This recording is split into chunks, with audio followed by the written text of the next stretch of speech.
Bonjour, mon nom est Isabelle Malouf, je suis présidente et voici mon associé. Maxime Bertrand, vice-présidente.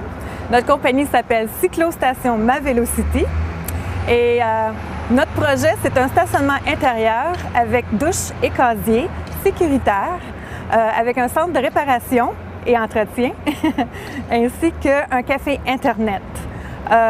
C'est pour qui? C'est pour tous ceux et celles qui voyagent de la maison au centre-ville et qui pensent qu'il y a un énorme besoin en aménagement vélo.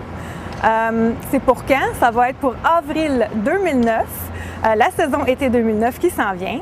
Et ça va être où? Ça va être au 345 de la Gauchetière-Ouest, entre Debleury et Saint-Alexandre, tout près du Palais des Congrès, au centre-ville de Montréal.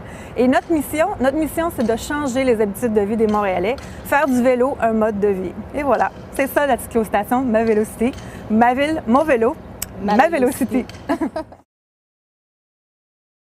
Je m'appelle Catherine Poulain, je suis la fondatrice de l'entreprise Sors de ta cour.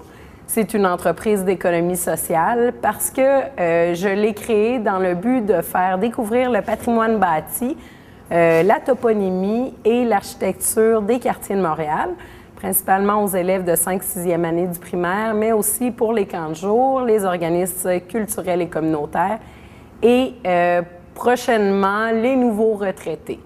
Donc, moi, je vise à allier l'exercice physique et la découverte historique.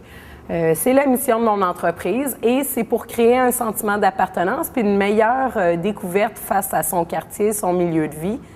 Et si on a un meilleur sentiment d'appartenance, on est plus fier, donc on est moins porté à poser des gestes comme du vol, du vandalisme et des choses comme ça. Bonjour, j'ai le plaisir de vous présenter un projet qui s'appelle Produire la santé ensemble, prise en charge de l'alimentation par et pour la communauté. Donc, je parle au nom de 235 autres membres d'une épicerie coopérative à Percé. On a monté ce projet-là avec une équipe d'experts multidisciplinaires, donc des gens dans le domaine de la santé, de l'agroalimentaire, du développement durable. Puis ensemble, on essaie de déployer un projet qui va se déployer sur les 5 prochaines années et qui va viser à augmenter notre autonomie alimentaire et mesurer l'impact des initiatives qu'on va développer sur notre santé. Donc, quand on parle de santé dans ce projet-là, on parle de capacité physique, psychique et sociale d'agir, d'avoir un rôle dans sa communauté. Donc, c'est pas simplement l'absence de maladie, c'est un concept de santé beaucoup plus global. Nous, on pense que l'agriculture de proximité, donc de la terre à l'assiette, a un impact notable sur la santé individuelle et collective. Donc, c'est ce qu'on veut mettre en œuvre avec la communauté pour les 5 prochaines années. On va, par exemple, travailler au niveau des institutions. Je vous donne l'exemple, un hôpital qui achète une carotte locale plutôt que d'acheter une carotte qui vient de on ne sait trop où.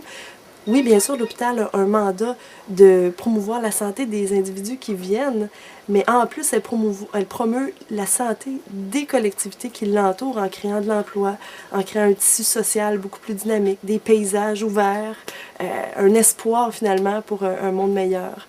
Donc nous, on veut travailler avec les gens de la communauté pour définir c'est quoi les enjeux, comment qu'on peut faire pour accroître notre autonomie alimentaire, qui veut embarquer, avec quoi, de quelle façon. Donc tout au long des 5 années, ça va être un processus participatif avec la communauté.